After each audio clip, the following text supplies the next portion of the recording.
One night, a woman was waiting at a bus stop, tired after a long day at work. She noticed a homeless man sitting nearby, shivering in the cold. She thought to herself, "If I weren't so tired, I'd offer him my jacket."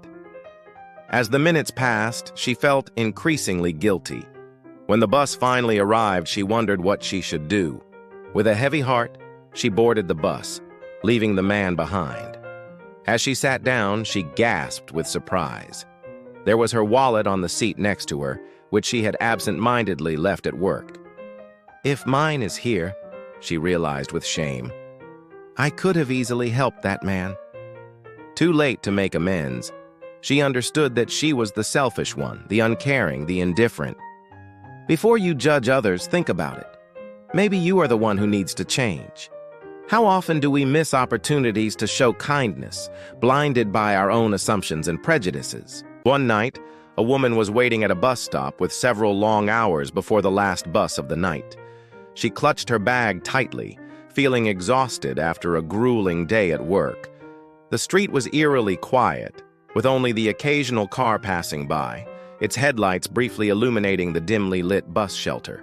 She sighed, wishing she could be home already, curled up in her warm bed.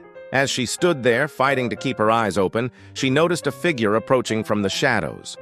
Her heart rate quickened, and she instinctively took a step back.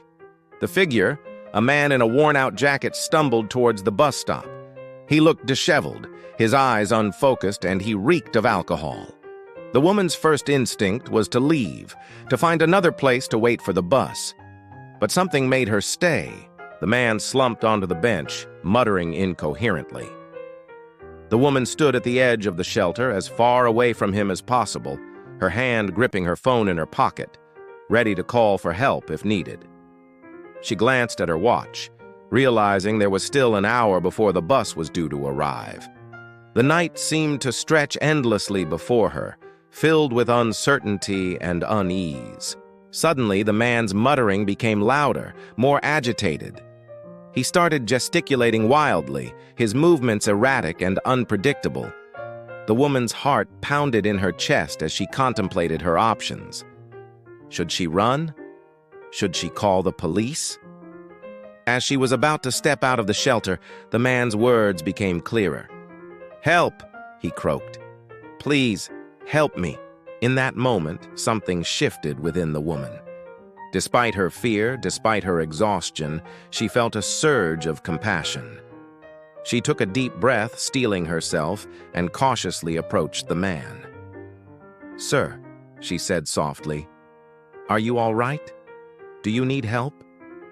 The man looked up at her, his eyes filled with a mixture of confusion and gratitude. I don't know where I am," he stammered. "I can't remember how to get home." The woman's fear began to subside as she realized that this man, who had seemed so threatening just moments ago, was just as lost and vulnerable as she felt. Drawing on a strength she didn't know she possessed, the woman sat down next to the man, maintaining a safe distance. "It's okay," she said, her voice steadier now. "We can figure this out together. Can you tell me your name?"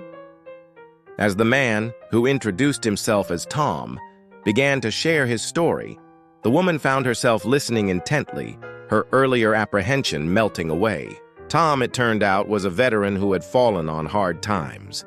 He had been struggling with PTSD and had turned to alcohol to numb his pain.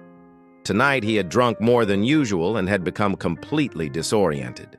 As he spoke, the woman could see the shame and regret in his eyes, and she felt a deep sense of empathy for this stranger who had initially frightened her so much. Despite her exhaustion, the woman found herself fully engaged in helping Tom. She offered him some water from her bag and helped him look through his pockets for any identification or address that might help him get home. As they searched, she gently encouraged him to talk about his life, his struggles, and his hopes for the future. As the minutes ticked by, the woman realized that she was no longer counting down the time until the bus arrived. Instead, she was fully present in this unexpected encounter, trusting her instincts that had led her to help rather than run away. She found herself sharing her own struggles with Tom, talking about the pressures of her job and her fears for the future. In this unlikely setting, under the flickering light of the bus shelter, two strangers formed a connection. The woman listened as Tom spoke about his desire to get help, to overcome his addiction, and to rebuild his life. She offered words of encouragement, sharing resources she knew about for veterans and addiction support groups. As they talked, the woman noticed a change in Tom. His eyes became clearer, his speech more coherent. It was as if the simple act of being heard, of being treated with kindness and respect, had helped him regain some of his dignity and clarity. And in helping Tom, the woman realized that she too had been transformed by this encounter. When the bus finally arrived, its headlights cutting through the darkness, the woman felt a mix of relief and sadness. She had helped Tom remember where he lived and had even called a cab for him, insisting on paying for it despite his protests. As they said goodbye, Tom thanked her with tears in his eyes. "You didn't have to help me," he said, "but you did. You've given me hope." The woman boarded the bus, sinking into her seat with a sigh. As the bus pulled away from the stop, she watched Tom get into the cab, a small smile on her face. She reached into her bag for her phone, intending to check her messages, when she gasped in surprise. There, nestled at the bottom of her bag, was a small notebook she had forgotten about. Opening it, she found a list of local support groups and resources she had compiled months ago for a friend in need. "If mine is here," she thought with a mix of awe and humility, "then the strength to help was within me all along." She realized that by trusting her instincts and finding the courage to help Tom, she had not only made a difference in his life, but had also discovered a wellspring of compassion and strength within herself. As the bus wound its way through the quiet streets, the woman reflected on the events of the night. She had started her journey home feeling tired, vulnerable, and alone. Now, despite her physical exhaustion, she felt energized and connected to something larger than herself. She had faced her fears, trusted her instincts, and in doing so, had touched another person's life in a profound way. The woman made a silent promise to herself to remember this night, to carry forward the lessons she had learned about compassion, courage, and the unexpected connections that can arise in the most unlikely of circumstances. She realized that sometimes the greatest acts of kindness come not from grand gestures, but from simple moments of human connection and understanding. As she neared her stop, the woman took out her phone and began researching more about veteran support groups and addiction resources. She felt a newfound sense of purpose, a desire to continue making a difference in whatever small way she could.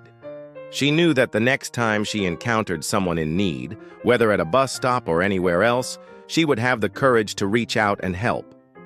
The bus came to a stop, and as the woman gathered her belongings, she caught her reflection in the window.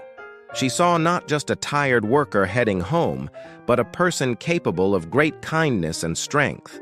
She stepped off the bus with a renewed sense of self and a deeper understanding of the impact one person can have on another's life. Before you judge someone or a situation, think about it. Maybe there's more to the story than meets the eye.